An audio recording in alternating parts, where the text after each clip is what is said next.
God love you. Hey, good afternoon, everybody. Tom Stewart here. I'm with Liz Trotter. Our guests today are Mark Baker and Tyler Burke, both with Motivated Brands. And this is Smart Business Moves. How is everyone? Woo. I'm Doing ready. great. How are you, Tom? How are you, Liz? I'm awesome. I'm excited for the season. It's December. I'm ready. I'm really happy to see your smile. As you know, you've got my favorite smile in the world. You always cheer me up every time I see you. And Tom, it's a pleasure. I didn't get to come to Vegas this year for the ISSA Residential International Trade Show, so I missed you both. I hope you had a great time down there. We had a very good time. It was a great show. There were a meaningful number of house cleaning businesses, leaders there. It was a new venue. We were doing it in Mandalay Bay this year. We're going to be doing it at the same place next year in November. So we'll see you next year. It was surprisingly good, right? I thought, different place, Mandalay Bay. I don't know what this is. You know, it's been kind of weak still since COVID, but it was pretty darn good. I loved it.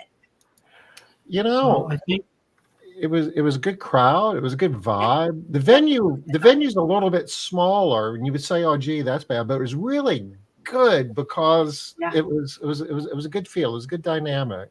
I agree. I liked it being smaller. Yeah, and I'm looking forward to next year, and I'm looking forward to Tyler joining us. So he's a residential professional house cleaner with our house cleaning division called Motivated House Cleaners. And he is a pretty amazing man. And hopefully tonight we'll get a chance to talk a little about his story, talk about Motivated Brands, Inc. and our unique Nano-Franchise Business Model. And Tyler actually was a part of a beta test group. We've been testing the business model for about a year and a half. And he had a very successful 12-month test period that ended on November the 21st, I believe. Was it, Tyler? Was your first full year? Yep. And I think he accomplished just a little over 700 bookings in that time. He now has a full-time assistant. That's his employee. And he does about 4, sometimes 5 bookings a day. And he was rated about 60% of the time, a little more than 60% of the time he got rated on those 700 plus bookings. And he averaged a 4.97 out of 5 rating from the customers. Nice. So of all the scheduled bookings that we had, he had never missed one booking, one shift. He keeps talking about Jerry Seinfeld, and he saw Jerry Seinfeld years ago talk about his great success, right? Because if you ever watch Seinfeld and you know the history, he had the #1 rated show in all of the world, America and the world. And he said he never broke his chain. He used to write some comedy every day. He never broke his chain. And Tyler is convinced that the key to his success has been that he never breaks his chain. So hopefully we get to talk about it tonight. I definitely want to hear Tyler. I heard him say one word, I think. So I don't have a clue yet what his voice sounds like, but we're going to Tyler. But I think before we dig in too much into hearing what Tyler has to say, etc., I'm sure that there are other people out there like me that are just thinking, well, what's a nano-franchise business model? Like, what is that? What do you mean by that? Well, who coined this term? Where did it come from? Maybe talk to us just a little bit more about that. Sure. Yeah. So basically, the backstory is that I had started as a residential house cleaner working solo here in St. John's, Newfoundland, and worked hard and was very dependable. And I guess I built a bit of a reputation for myself, and my business started to grow. And as I started to scale, I found that I ran into troubles when it came to turnover of technicians. There's a high turnover rate, and I struggled with some operational chaos that came with growing and growing and growing. And I was just convinced that the root of all of the customer dissatisfaction ultimately came from that high turnover rate. It was really hard to have, put in great training and to build say, collective knowledge when, you were turning over at a 250% rate. Yeah. So I guess I set out to try to come up with a way to not just put a Band-Aid over the turnover issue, but to get to the root of the issue and cure it. So I just tested iteration after iteration of business model, trying to, solve that challenge. And what ended up happening is that I wasn't able to. Like, it just kept, everything I tried wouldn't work per se. And I guess I kind of came to a head just when I had gotten back from the ISSA show in Las Vegas in 2019. And I realized that,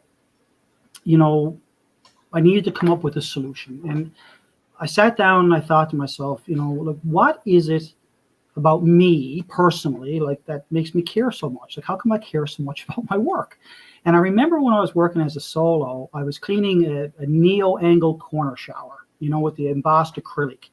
And it had all the tracks, and all of the soils had gotten into the tracks. Mm-hmm. And I remember, I didn't really know how to clean that well. I was using bad tools. I was using a toothbrush from Dollarama and trying to use the jet spray to get it out. And I remember thinking in my head, Dollarama, is that like Dollar Tree?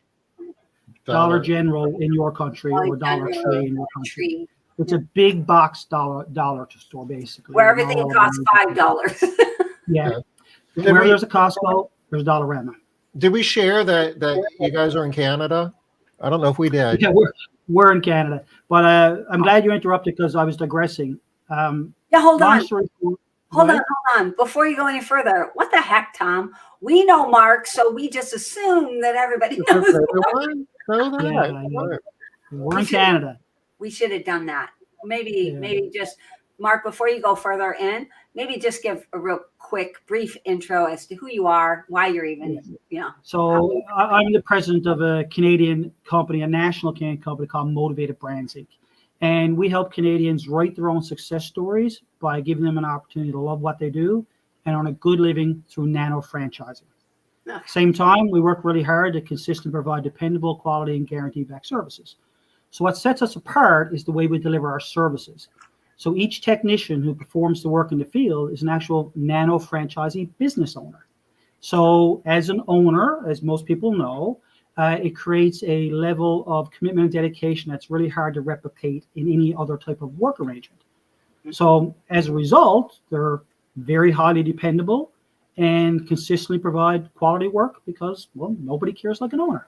Yeah. So nano-franchising came about because, I remember when I was cleaning that shower, I thought to myself, like, this is good enough, Mark. You need to move on. And then I thought in my head, no, it's not good enough. You have to set a good example for everyone else. And, there was no everyone else. It was just me. It was a whole year before I even had an assistant. But that was kind of the mindset. And when I asked myself, why do I care so much about my work? It boiled down to I cared because it was my business. I owned it. It was a business. It wasn't just a job to me. And, nobody cares like an owner. And it hit me. Well, if nobody cares like an owner, well, I'll just have to make everyone an owner. So I looked to, business format franchising. And as we all know, anyone who's read Michael Gerber's famous books, E-Myth, he states that a lot of small businesses are technicians turned owners. And ultimately what ends up happening is that, as they're physically doing the work in the field and they grow, they become overwhelmed and ensnared. And of course, the business that was meant to give them freedom entraps them. And, he always said, well, even if you're not going to franchise, adopt a franchise prototype model and slowly work yourself out of the field. And I really liked that concept. But at the same time, I felt that, turning the technicians into owners, but there's a lot of people who take great satisfaction in physically doing the work. And I didn't want to dilute that level of ownership care. So what I did was I created a model where I could remove all of the administrative entanglements that would bog someone down. And so as a nano franchisor, as we like to call it, or a franchisor, we provide a really enhanced level of support services. So our nano franchisees can always be the technician doing the work. And what we also do is we intentionally keep it small by design. So scaling is limited to the nano franchisee who physically does the work with 1 to 2 on-site assistants who help that nano franchisee with the work, but they never work off-site. And Tyler has just hired his assistant, and he's scaled out. So he scaled a little bit. So Tyler was part of this beta test group as I tested my theories to see, and it was highly successful. Our turnover went from a couple of 100% down to about 3%, and we've held that for 3 years now.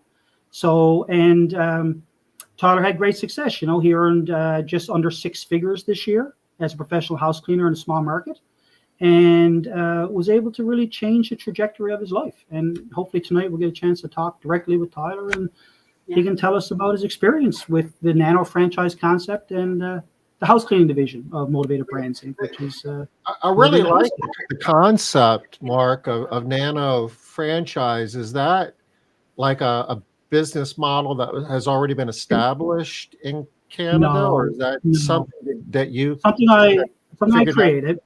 Okay. Yeah. So basically, when it comes to business nomenclature in Canada and the US, you guys have the SBA down there, which is like the Small Business Association, I think. Yeah. And they categorize businesses in different sizes. And we have in Canada, we have organizations as well that do that. And what I always found is that when you say, "Hey, I'm a small business owner," well, a small business owner could be someone doing $5 million in sales, and you have 89 employees.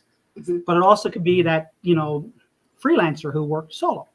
And I found that the nomenclature just never fit. So I realized there needed to be kind of a segment so that someone like Tyler could articulate, "Hey, I'm a nano business owner."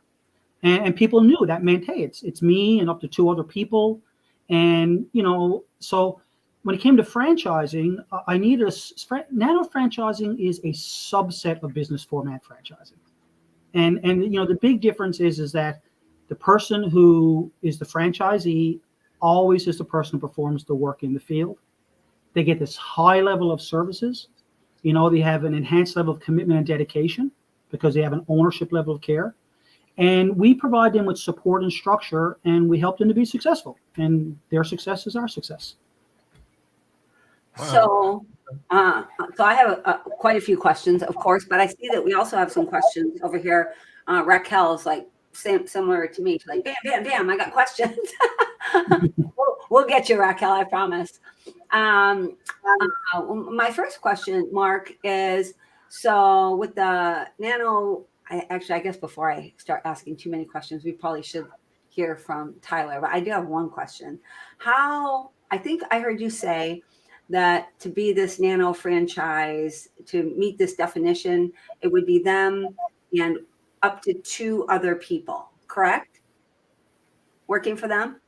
So assistants. How does assistants? How does it work? So is there sort of a cap on the size of business? That's what I'm hearing, that there's a cap on the size of business. It's intentionally small by design. So it appeals to the subset of people who, for example, it could be a technician who's working as a professional house cleaner, a professional hair cutter, in the service industry currently for an employer. And sometimes there's a lack of autonomy, lack of control. And to be quite honest with you, it's really hard to earn a true living wage, even if, you're working with someone who pays, one of the higher wages in the industry. Mm-hmm. And it provides an opportunity for those people to, love what they do and earn a good, honest living and move the needle forward in their life and, get off the proverbial hamster wheel sometimes they can find themselves entrapped in. And so sometimes they'll leave and they'll come over and they'll become a Nano franchisee and they're their own business owner. So there isn't that aspiration necessarily to, constantly scale and, own franchise. Like I say, if you look at Mr. Electric, great franchise owned by Neighborly, you could have the rights for an area like, say, St. John's, Newfoundland, and you may have 7 technicians in that service area, each in the van. Well, with us, if there were 7 people, say, with motivated hair cutters or household helpers or house cleaners, each of those technicians would be an actual Nano franchisee. And there could be multiple in one service area. So those who do want a degree of scalability for various reasons can add 1 on-site assistant or even up to 2 on-site assistants. Okay. All right. So I would love to hear from Tyler, like your experience, the different things that Yeah, basically your experience. We're probably going to want to ask you a million questions, but Tell us your story. I'll certainly try my best to articulate everything. First of all, I'm not sure if I've thanked you for having me. I'm very nervous. I've never done anything like this before. Um, It's just If they have- relax. This is no big deal. If they'll let me on, Tyler, you got nothing to worry about. Yeah, you'll be golden. So do you want me to start from basically the beginning?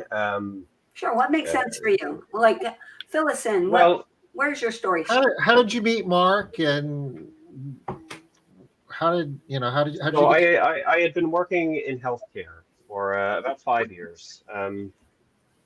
Since I was 16, just working. I'd never been a business owner. I had never had necessarily aspirations to be a business owner, mainly because I didn't think that I had the aptitude for all the things that Mark mentioned, the administrative side of things. So to put it as succinctly as I can, after 5 years of working in healthcare, I became disillusioned. So I started looking for something else. I didn't know what I was looking for, but Motivated Brands came across my radar in summer of 2022. And I had been working as a supervisor in a retirement home for a few months at that time. And I wasn't quite ready to pull the trigger on leaving that job. I was very comfortable in that role. But something about the so-called promise of Motivated stuck with me. So by October, I realized that if I let the opportunity go by, I felt like I would regret it. So I took a risk. I had, I wasn't earning much money, but I had a stable enough income that I knew leaving that behind as a dad of 3 children, it was a risk. But I took the leap after meeting Mark through the onboarding process.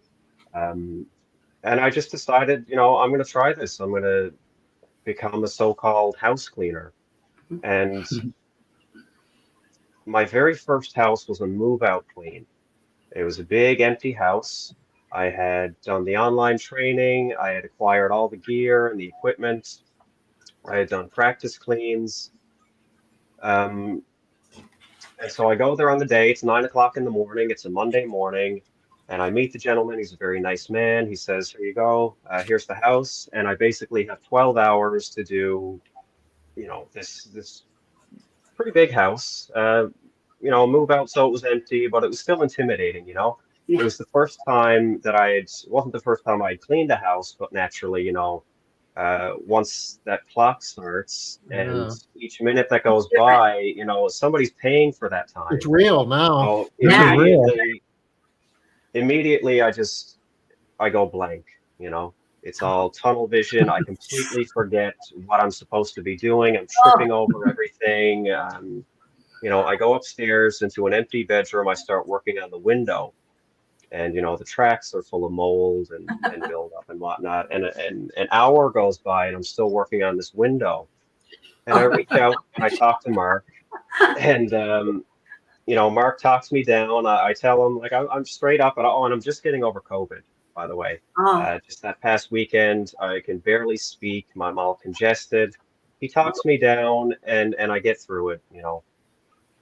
I keep going. Hours and hours and hours go by. It's 9 o'clock at night now. 12 hours have elapsed, and I still have at least 3 or 4 hours of work left. Okay. So I suck it up. I take out my phone and I go to call Mark and tell him, it's going well. It's just taking me a really long time. Yeah. I realize that I have no service on my phone. And I think, something must have happened with Liz, this is all new to me, by the way. It's the first time I've heard any of this. Oh my gosh! I know. Thanks for sharing this, Tyler. Forgive me for So I interrupting. realize when my phone has no service, this sinking feeling that because I was so broke, honestly, I knew that my bill was late, but I hadn't paid my bill and my service got cut off. And so I'm instantly basically collapse. I close in on myself. I'm like, this is so humiliating. This was supposed to be the first day of the rest of my life. I put everything on the line for this. Yeah. So I realized, like, I'm in this house by myself. I have no access to any kind of Wi-Fi spot. Um, I know that I had to get in touch with somebody because they were going to start worrying about me, because I can't just continue working for 3 or 4 more hours. Gosh. So dejected, I pack everything up. I go home, talk to my wife, tell her what happened. I had to use her phone to reach out to Mark so that he knows I'm okay, right? And her being the technological wizard that she is, she gets on the phone with the phone company and gets my phone restored and everything. And I'm just completely defeated, just laying on the couch. I had no idea what Mark's reaction was going to be. I thought, I just completely fumbled the whole thing. I felt terrible. So eventually, within about a half an hour of getting back home, my phone dings and I see you have a new review, right? And this is the first time I've ever done a job where, I'm rated on my performance. First time, I'd worked in kitchens, but never as a waiter. So I had no concept of receiving tips or anything like that. So I open it up. It's a 5-star review. Wait. I got to interrupt. I got to interrupt. Yeah, sure. So this is like 10 o'clock at night? Yeah. So real time reviews. And you're doing that, right? Customers review in the app real time. They get a notification. Okay. Ding, here's your feedback on what you just did. Okay. So he's lying on the sofa. I know this part. He's lying on the sofa. Yeah. He's dejected. He's had this experience. And I didn't know it was this bad. I'm very sorry. and then he gets this 5-star review. Okay. All right. Go ahead. That wasn't it. That wasn't the part that really brought my spirits back up. I get another ding about 5 minutes later. You have a new tip. And I look at it. It's $100. So I sit back and I think, I had just come from making $1,000 every 2 weeks after taxes as an employee making minimum wage, to just having made $450 in one day. And I had been so wrapped up in my own sort of self-loathing in that moment, I didn't even consider, whether I'd done a good job at cleaning or not. I just knew that the job wasn't done. I was in the kitchen. I still had like a fridge interior, an oven interior, all these things that weren't completed. But this man who I still clean for, being as lovely and gracious as he was, reviewed me and tipped me very generously. And basically, I got up, I took all my cleaning cloths, threw them in the washer, switched them over to the dryer, hopped in bed. Every muscle in my body was burning like I had never experienced before. And I had done hard physical jobs. I'd worked as a personal care attendant. I'm not sure what the equivalent is in the States for that. But, this was probably the hardest I'd ever worked. And after talking to Mark and explaining to him, I could have lied. I thought about lying and saying, my phone died, but I love you. I knew that it wouldn't. No. I knew that it wouldn't. I felt comfortable enough with Mark to just shoot straight with him, even after knowing him just for these few days at this point. And I told him what happened, and he coached me through it. And basically, I went to bed and got up and did it all again the next day. And I've been doing that for 12 months now, just getting up and doing it all over again. You're a good storyteller, Tyler. Yeah, that's awesome. This is about Tyler, but I just want to say that 3 weeks ago, Tyler made $1,100 in tips in 1 week. Wow. $1,100 in tips in 1 week. It was $1,150 actually. So, you got to keep in mind, this particular market is a very small market. We're in St. John's, Newfoundland. It's an entire province, only has 500,000 people. The capital city, he probably has access to about 70,000 clientele. The hourly rate in the area is about $34 per person hour for maintenance, stall cleaning, maybe $43 for deep. And, he earned $1,100 in tips in one single week. And, I think on the beta test period, Tyler, it's really weird calling him Tyler in front of other people because we always say Mr. Burke to our customers, right? Mr. Tyler Burke, your provider, sir, man. So he did about 700 or so bookings in his first year, which ended on November the 21st. And he never missed one single scheduled booking. He has not missed a day's work since he started. And again, he's been rated about 60% of the time, a little over, and he's got a 4.197 out of 5 rating. And I'm just going to say that really quickly. So like it sounds weird saying to another man, I'm proud of you, of course, because I'm putting myself above you or colleagues, but like I just got to say, Tyler, I'm so proud of you. You've leaned into the business model, you've leaned into the profession, and he actually is our professional house cleaner. And he done a deep clean on our house. I think we get really bad weather. We have the most rain in all of Canada, except for one other city gets a few more millimeters.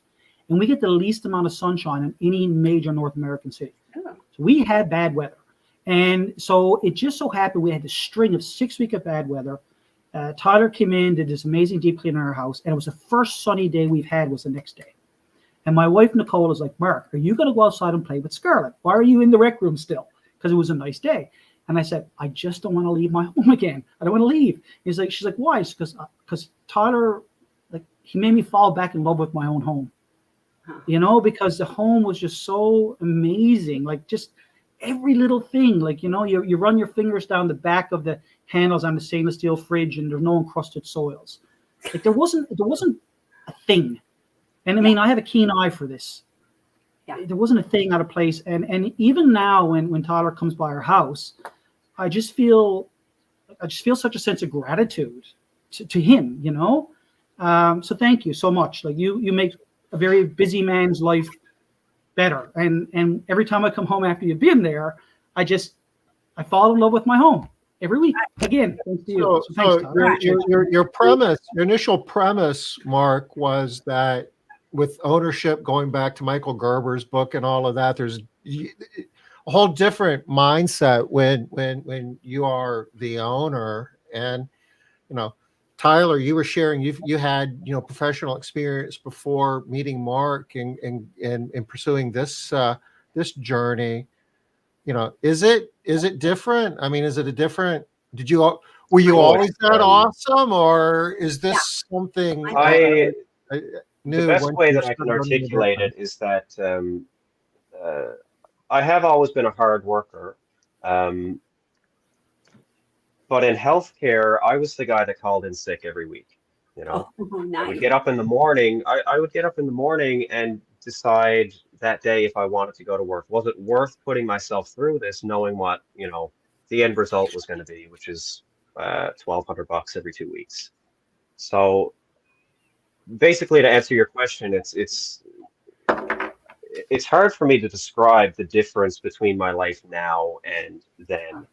And it's not just about money, but money is a big part of it, because money essentially was the motivator, the initial motivator, because I was tired of coming home to my children and being exhausted physically and mentally, which, I mean, we all do to an extent, but at the same time, still struggling to provide for them, And I come home from work and I'm tired these days still, but they're looked after in a way that I had never been able to provide for them before. I sum it up like this. I went from making $1,000 every 2 weeks to $2,000 every week, to put a fine point on it, like in terms of like the numbers, that's what it is. And that's a huge, huge life-changing thing for me. And the reason I do it is, or the reason that my life looks like that now, is because I get up and do it every day. Because I'm, no pun intended, or maybe pun intended, I'm motivated to do it every single day. Because I do feel a sense of autonomy over my life in a way that it was just not possible before, working underneath somebody and working on somebody else's schedule and somebody else's, what they decide my work was worth. Yeah. That brings me to a question that I have, actually, Tyler. I'm wondering how it was for you when you told your family members, listen, I'm going to go from the medical field into house cleaning. I'm going to start cleaning some houses. How did that land? It was definitely, well, you know what? It tracked pretty well. My wife was very supportive because I think she realized at that point that I wasn't happy. Yeah. And I felt like I didn't feel like the version of myself that I wanted to be. You know, I was 32 years old. I had actually left long-term care where I was basically the highest I could go as a personal care attendant, making about $25 an hour. I had left that job to go to a different setting, doing the same kind of work, but in a different setting, because I just felt like I needed something different. And I didn't know what I was looking for. I just knew it had to be different. And that was a $10 an hour pay cut. I went from making $25 an hour to $15 an hour because I felt like I needed something different. So it wasn't all about the money, even though that was a very hard decision to take less money to try to find Purpose. Purpose. Some meaning in your life. So yeah, I've found that now through doing something that like I said, it wasn't even on my radar. Yeah. Like the thought of being a house cleaner, I don't know. I mean, it's certainly, I mean, you guys know as well as anybody, it's viewed as degrading work, I suppose. I mean, But By some, yeah. By some it is. By So some there are people, yeah. that consider it to be more of a menial, ease of entry job, and there are some cultures that do look down on it. And it's definitely when someone chooses it as a profession, and that's something that we're working on. Like, little girl, little boys growing up, they don't look at mom and dad necessarily and say, "Hey, I want to grow up and be a professional house cleaner." And we're changing that. We're one of the mission, of course, is to help people write their own success stories and love what they do and earn a good living through nano-franchising. But the vision is to become Canada's largest franchisor. And what we want to do is we want to help redistribute wealth to the people on the front lines actually doing the heavy lifting, like Tyler and so many more like him. So basically what we want to create is a situation where the level of professionalism, the level of dependability, the level of just how much he leans into his job as a professional is at a really high level. But it's but hold on. I think it's because we keep going back and forth. Is he a house cleaner or is he on a business? I mean, he's both. He's a technician owner. So they're not mutually exclusive, right? Yeah. So that's what I'm saying. How's he in this case? Go ahead.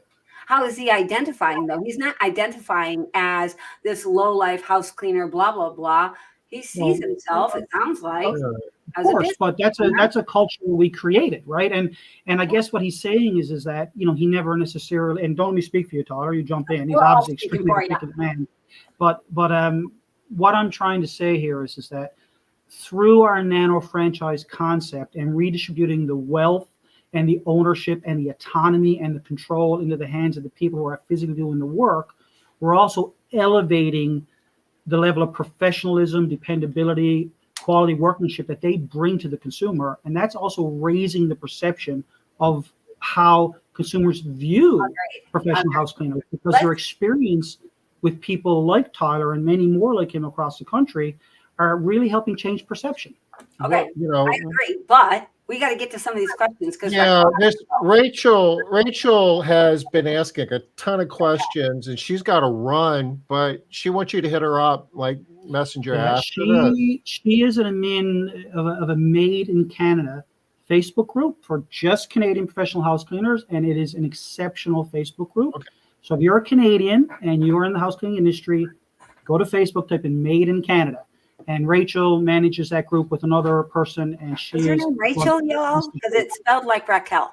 Raquel, I apologize, Raquel. All right, let's get her name right. That's okay. All right, so Raquel, hopefully you can meet up with Mark, get your questions answered. But I know that what happens a lot of times is people see these questions over here, and then they're waiting for those answers. Yeah, So, but we've been in a roll, and I didn't want to interrupt right in the I middle know. of We have so many. Yeah. Tyler's story.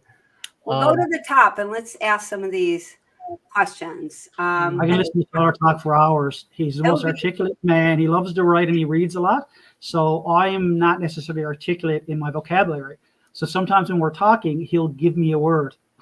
And I'll be like, oh, okay, I never thought of that word. So when he talks, Tom, I'm the same. I could just listen to Tyler because the way he articulates himself is so wonderful. I'm going to mute you right now, Mark, so that we can talk to Tyler. I'm going to mute you. Yeah. Yes, we're in Canada. That's good. Excellent concept. How about this? So this is kind of getting into the nuts and bolts, some of the legal aspects of this, and I guess this is specific to Canada. Yeah, so we're actually we have a master franchisor in Nevada. So we'll actually be coming with 6 divisions into Las Vegas and Nevada about the end of the first quarter. Oh, there's a lot of legalities when it comes to franchising, and there's even more legalities when it comes to having a national business that also can operate in the United States. And we don't require master franchisors here in Canada. But, and correct me where I'm wrong, because I'm not an American, but my perception of America is it's like 50 separate little countries in some ways, and doing business across different states can sometimes be tricky. Different rules when it pertains to franchising. Yeah, you're totally right. Yeah, and with us, we don't require master franchisors in different territories. We can run everything from here. So we've got some, I've got some colleagues and peers and friends that I've done business with over the years, and so yeah, we're rolling out into America. As far as source deductions, Raquel, Tyler is one of the things we offer is an enhanced level of support services. So, for example, when Tyler is taking care of his bookkeeping and his accounting, we have a very sophisticated automated system. We give him the numbers he needs, and even when he hired his first assistants, we did the pay stub every week for his assistant. We did the source deductions. We sent him an email letting him know how much he has to remit to the CRA, which is like IRS for Canada. But then after a few times, we taught him how to do it for himself. And now he does that for himself and we support him. But we want to make sure that like, for example, his customers don't call him direct. They don't have his phone number. All communications come in through our call center. We have a customer support center, an omni-channel support center. And so, if there's a feedback, even bookings, like he manages his own schedule per se, but he will reach out to us on any schedule changes that he might need to make for various reasons, and we'll communicate with his customer on his behalf. So he can focus on his core competency, which is doing a great job delivering quality workmanship every day. How is this? Oh, I'm sorry. I know you have more questions here, Tom. So let me just ask one question real quick because it's relevant to what Mark just said, and then maybe hit these again. Sorry. So, Mark, how is being this franchisor different than being an independent contractor? Like, where is that distinction there? Well, just think of McDonald's. McDonald's is each McDonald's restaurant is owned by a business that is a franchisee. Each individual human is a franchisee. It's the exact same concept. The only difference is that there's no dilution of ownership care. Obviously, if you look at Subway, obviously Subway has standardization, systems, procedures, business models that people follow, and they consistently get a favorable and predictable result if they follow the system. It's the same, except for with, say, Subway, the people physically doing the technical work are employees. Mm-hmm. They're not the franchisee. Versus in our system, we've removed that level, and the people doing the physical work are actual franchisees. He is the owner.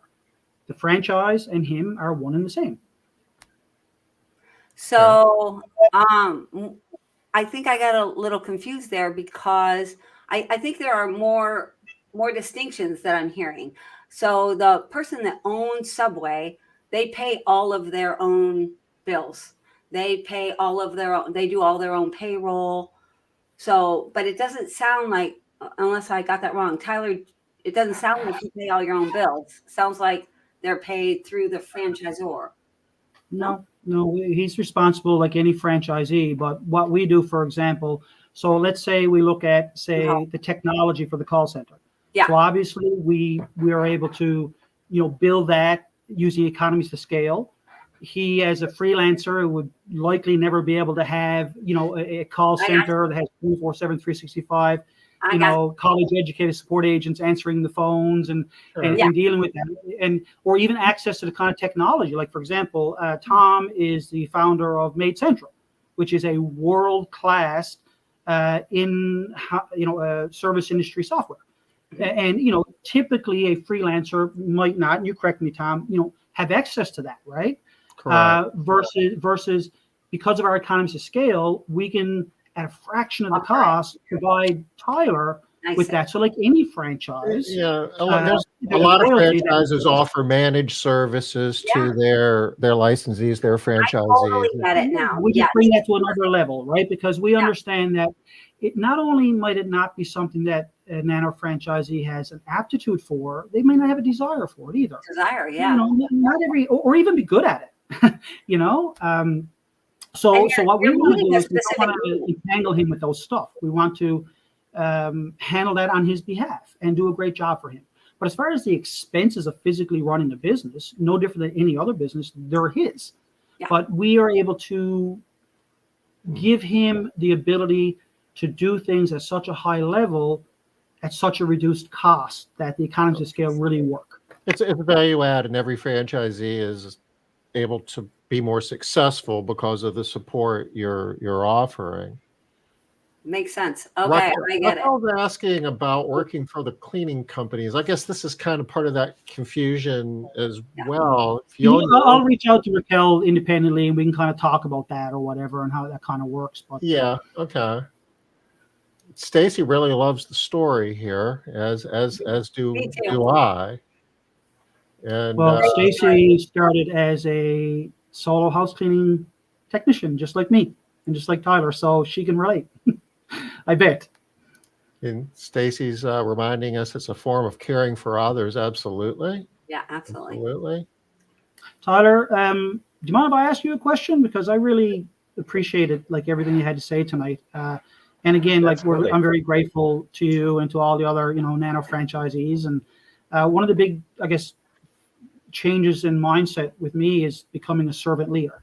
Now, I'm not a religious man per se, but I have a lot of friends who are religious, and they talk about a servant leadership, and I really leaned into that. And so that's how I perceive my role as president of the company. I'm a servant leader, and I'm in servitude to Tyler and to the other Tylers. And Tyler, I just want to ask, so straight shooting here. So tell me what it is about Motivated House Cleaners and Motivated Brands Inc. that really you like the best. Like what keeps you coming every day, if I might ask? It's most definitely the support. I mean, I'm trying to think of a common example. So, for instance, being locked out of a house. We show up at the scheduled time, the door's locked. I get on the phone, call the support office. Within minutes, they'll reach out to, the customer and let them know that, hey, the door's locked, Tyler's here.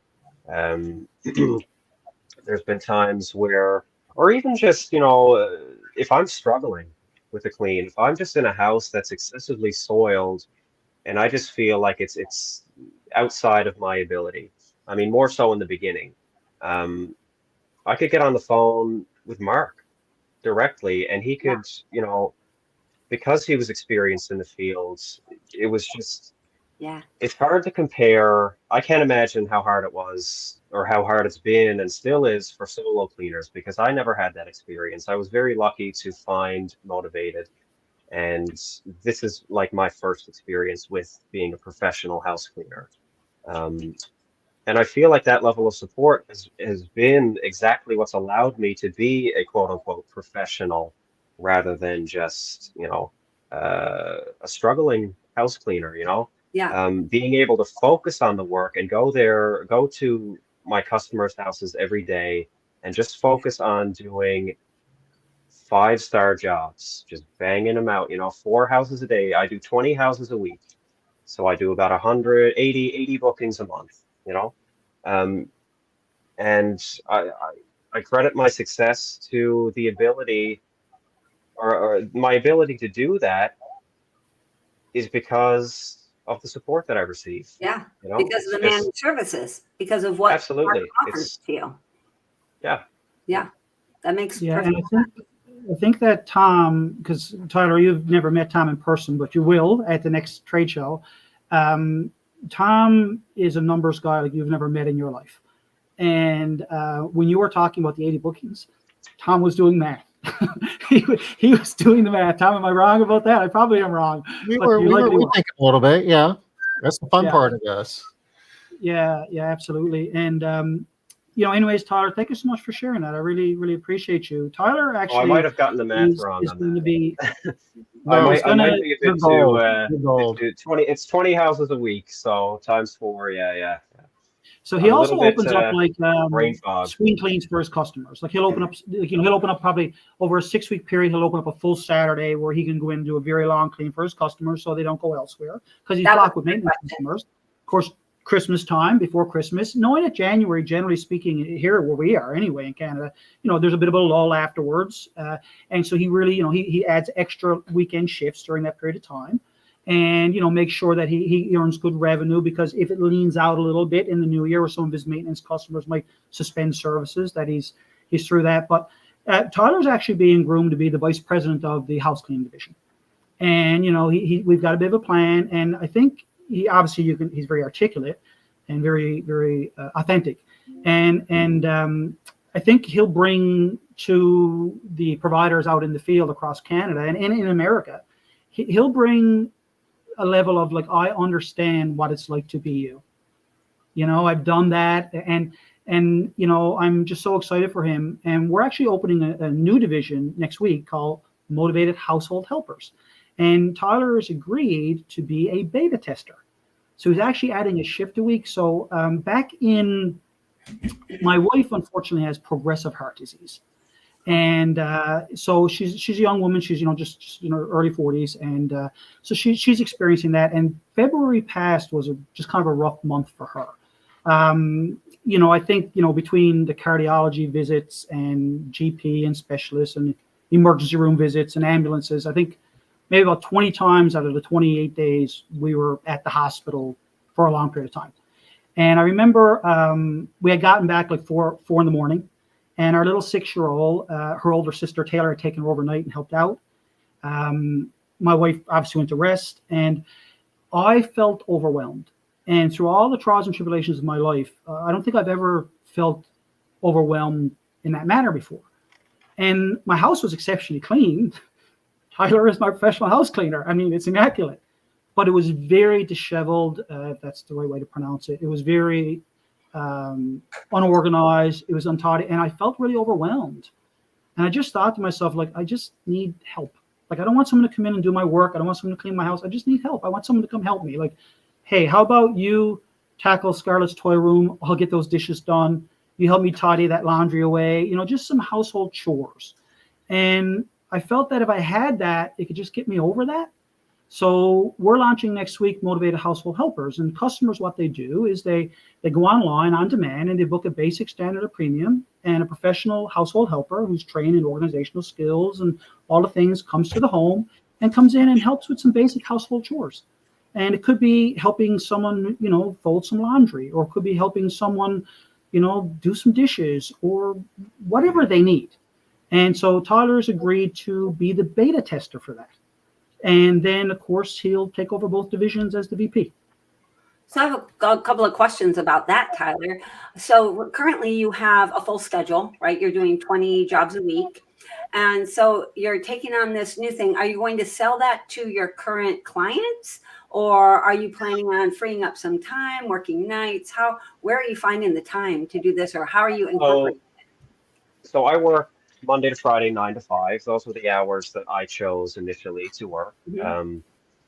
So I do have a couple of gaps in my schedule right now outside of weekly and biweekly customers.